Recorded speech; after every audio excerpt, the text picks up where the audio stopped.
મજામાં? ગયા સેશનમાં આપણે રાસાયણિક સંયોગીકરણના નિયમો જોયા. રાસાયણિક સંયોગીકરણ એટલે કે જ્યારે જુદા જુદા પરમાણુ બરાબર એ ભેગા મળે છે ત્યારે સંયોજન બને છે. રાસાયણિક પ્રક્રિયા દ્વારા એ નવા જ ગુણધર્મો ધરાવતું સંયોજન બને છે. તો આ માટે એણે કેટલાક નિયમોનું પાલન કરવું પડે છે અને એ નિયમો જુદા જુદા વૈજ્ઞાનિકોએ આપેલા હતા જે આપણે જોયું. જેમાં પ્રથમ નિયમ દળ સંચયનો નિયમ જે એન્ટોની લેવોઝિયરે આપેલો હતો. ત્યાર પછી જોસેફ પ્રાઉસ્ટે નિશ્ચિત સંઘટનનો નિયમ અથવા તો નિશ્ચિત સંરચનાનો નિયમ. ત્યાર પછી ડાલ્ટને આપેલો હતો ગુણક પ્રમાણનો નિયમ બરાબર. લેલ્યુસેકે કદનો નિયમ આપેલો. અને હવે આપણે જોઈએ પાંચમો જે નિયમ છે એવોગેડ્રોનો નિયમ. એવોગેડ્રો નામથી તમે પરિચિત છો. એવોગેડ્રો આંક યાદ છે 6.022 × 10⁻23 જે આપણે યાદ રાખવાનું હતું. તો એ એવોગેડ્રો આંક જે છે એ પણ આ વૈજ્ઞાનિકે જ આપેલો છે અને એનું જે મૂલ્ય છે એ દર્શાવે છે કે 1 મોલમાં અણુ પરમાણુ કે આયનોની સંખ્યા એ 6.022 × 10⁻23 હોય છે. તો અહીંયા આપણે એવોગેડ્રોનો નિયમ જોઈએ કે જેણે 1811માં એ નિયમ આપેલો છે. અને એ નિયમ આપણે જોઈએ તો સમાન તાપમાને અને દબાણે વાયુઓના સમાન કદમાં અણુઓની સંખ્યા સમાન હોય છે. એટલે એક સરખું તાપમાન, એક સરખું દબાણ અને કદ જે છે એ પણ એક સરખું હશે ત્યારે એ જે વાયુઓ છે એમાં અણુઓની સંખ્યા પણ સમાન હશે બરાબર. ફરીવાર સમાન તાપમાને અને દબાણે સમાન કદમાં રહેલા જે વાયુઓનું સમાન કદ છે એમાં રહેલા અણુઓની સંખ્યા સમાન હોય છે. એટલે આ એવોગેડ્રોનો નિયમ છે. ત્યાર પછી ડાલ્ટનનો નિયમ જોઈએ. ડાલ્ટને પરમાણ્વીય સિદ્ધાંત આપેલો છે. તો એ પરમાણ્વીય સિદ્ધાંત એણે 1808માં a new system of chemical philosophy એમાં એણે પ્રકાશિત કરેલ છે અને એની કેટલીક અભિધારણાઓ રજૂ કરેલ છે. તો એ અભિધારણાઓ તમારે ધોરણ 9માં પણ આવી ગઈ છે. તો અહીંયા આપણે ફરીવાર રિપીટ જોઈ લઈએ. એણે સૌપ્રથમ કીધેલું છે કે દ્રવ્ય અવિભાજ્ય, અવિભાજ્ય એટલે ગ્રીક શબ્દ જે છે એટોમિયો. એટોમિયો એટલે કે જેનું વિભાજન શક્ય નથી. એના ઉપરથી જ તમને પરમાણુ એટલે એટમ આપણે કહીએ છીએ બરાબર. પરમાણુનું ઇંગ્લિશ નામ છે એટમ. એટલે એણે આપેલું હતું કે દ્રવ્ય અવિભાજ્ય પરમાણુનું બનેલું છે. એટલે કે પરમાણુ જે હોય તમે પછી હાઇડ્રોજન કયો, તમે કાર્બન કયો, કોઈ પણ પરમાણુ, તો એનું પછી વિભાજન શક્ય નથી. એટલે એણે ડાલ્ટને કીધું કે દ્રવ્ય અવિભાજ્ય પરમાણુનું બનેલું છે. ક્લિયર? બીજું જોઈએ. ત્યાર પછી એણે કીધું કે આપેલ તત્વના બધા જ પરમાણુઓ સમાન ગુણધર્મ ધરાવે છે. એટલે તમે હાઇડ્રોજનની વાત કરો છો, હાઇડ્રોજન તત્વ, તો એમાં રહેલા બધા જ હાઇડ્રોજન પરમાણુઓ સમાન ગુણધર્મો ધરાવશે.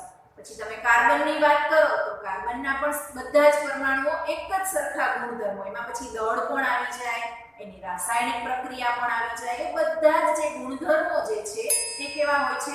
સમાન હોય છે. અને તત્વના અન્ય તત્વના પરમાણુઓ કરતાં એના ગુણધર્મો જુદા પડે છે. ત્યાર પછી ત્રીજી બાબત છે કે જ્યારે જુદા જુદા તત્વોના પરમાણુઓ કોઈ નિશ્ચિત પ્રમાણમાં જોડાય છે ત્યારે સંયોજન બને છે. આ આપણે અગાઉ વાત થઈ ગઈ છે કે સંયોજન એટલે શું? એની વ્યાખ્યામાં જ આવી ગયું કે જુદા જુદા પરમાણુઓ જે છે નિશ્ચિત પ્રમાણમાં, નિશ્ચિત પ્રમાણ એટલે કે એની સંખ્યા, એનું દળ, એ બધું કેવું હોય છે? સમાન હોય છે. અને ત્યારે જે પદાર્થ બને છે એને આપણે શું કહીએ છીએ? સંયોજન કહીએ છીએ. અને રાસાયણિક પ્રક્રિયા દરમિયાન સંયોજન કેવી રીતે બનશે?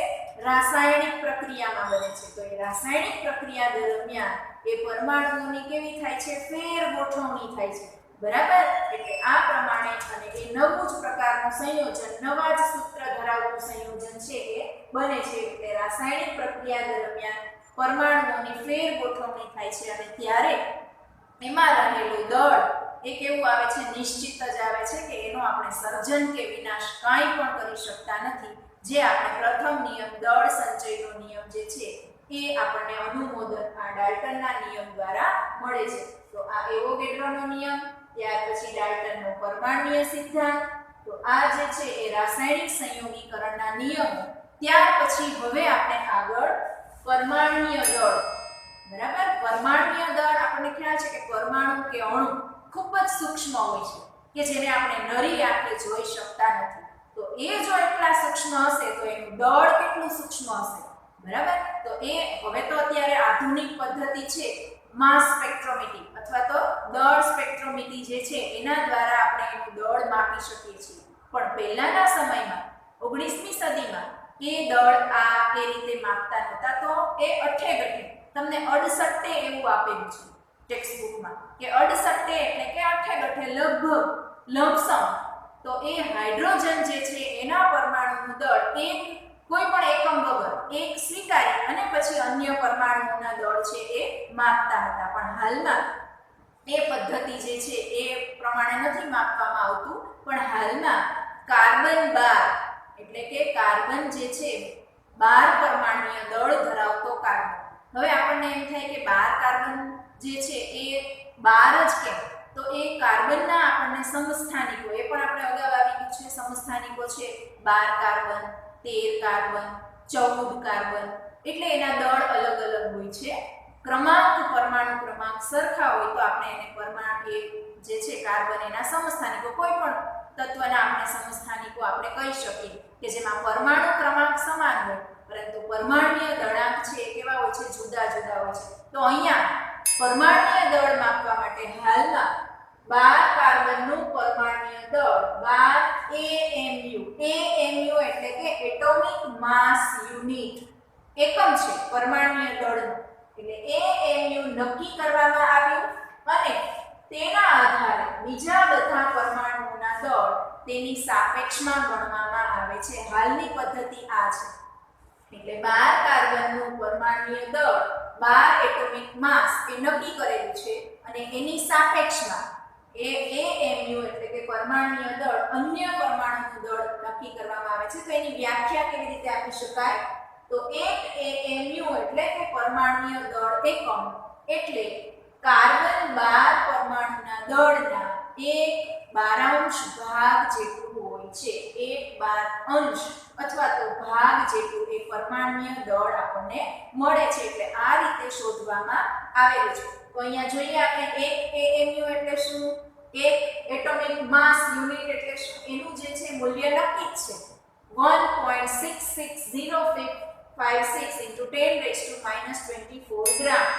બરાબર, 1.66056 × 10⁻⁻24 ગ્રામ.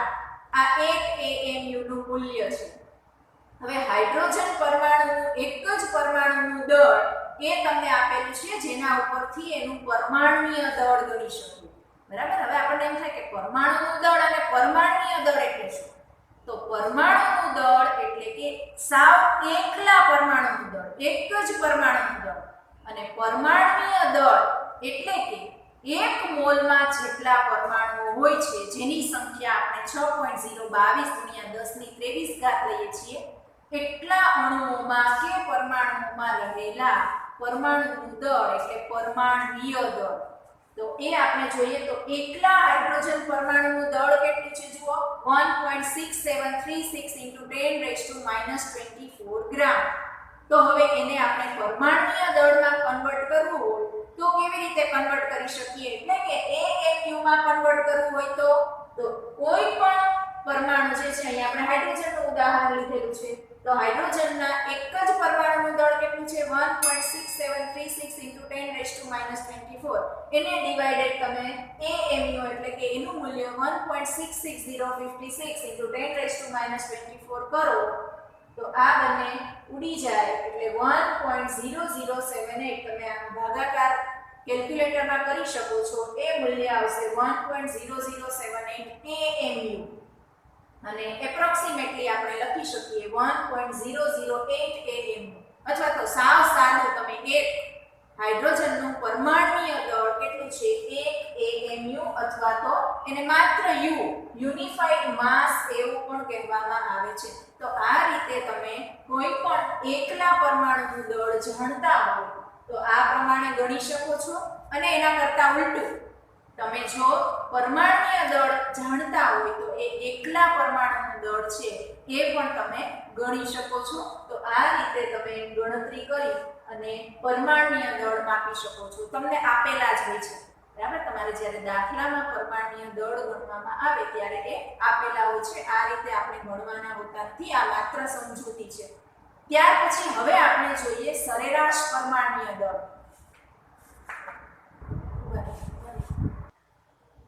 સરેરાશ પરમાણ્વીય દળ જે છે એ સમસ્થાનિકોની બાબતમાં ગણવામાં આવે છે. હવે સમસ્થાનિકો એટલે શું એ હમણાં જ આપણે જોઈએ. કુદરતમાં ઘણા બધા એવા તત્વો છે કે જેના એક કરતાં વધારે સમસ્થાનિકો હોય છે. આપણે અહીંયા જોઈએ કે કાર્બન જે છે એના 3 સમસ્થાનિકો આપેલા છે, 12, 13 અને 14. તો એ સમસ્થાનિકોનું સરેરાશ પરમાણ્વીય દળ જે છે એ કેવી રીતે ગણવામાં આવે છે? તો જો આપણે એની સાપેક્ષ પ્રચુરતા, પ્રચુરતા એટલે પ્રમાણ, બરાબર. તમને ટેક્સ્ટ બુકમાં ઘણા બધા એવા ગુજરાતી શબ્દો આપેલા છે જે શુદ્ધ ગુજરાતી છે. તો એ જે છે એમાંનો એક છે પ્રચુર, 68. તો એ રીતે એ બધા એવા શબ્દો જે છે ખૂબ જ શુદ્ધ ગુજરાતી છે, બરાબર. ન સમજાય તો એ જરા સર્ચ કરી અને જોઈ લેવું અથવા તો પૂછી લેવું. તો પ્રચુરતા એટલે પ્રમાણ. તો એનું જો આપણને કુદરતમાં મળતું જે પ્રમાણ છે એ આપણને ખ્યાલ હોય, ટકાવારીમાં જે છે એ આપેલું હોય, એનું પરમાણ્વીય દળ ખ્યાલ હોય તો આપણે એનું સરેરાશ પરમાણ્વીય દળ છે એ ગણી શકીએ. કેવી રીતે અહીંયા જોઈએ આપણે? તો આપણને કાર્બનના જે 3 સમસ્થાનિકો છે 12, 13 અને 14, તો એની સાપેક્ષ પ્રચુરતા ટકાવારીમાં આપેલી છે, એનું પરમાણ્વીય દળ આપેલું છે આપણને. તો 12 જે છે એની સાપેક્ષ પ્રચુરતા એટલે કે આપણને એનું પ્રમાણ, સૌથી વધુ માત્રામાં 12 કાર્બન મળે છે, બરાબર. આ એનું પ્રમાણ કુદરતમાં મળી આવે છે એ દર્શાવે છે. એટલે 98.892 એટલે કે 892% જે છે એ આપણને કુદરતમાંથી 12 કાર્બન મળે છે.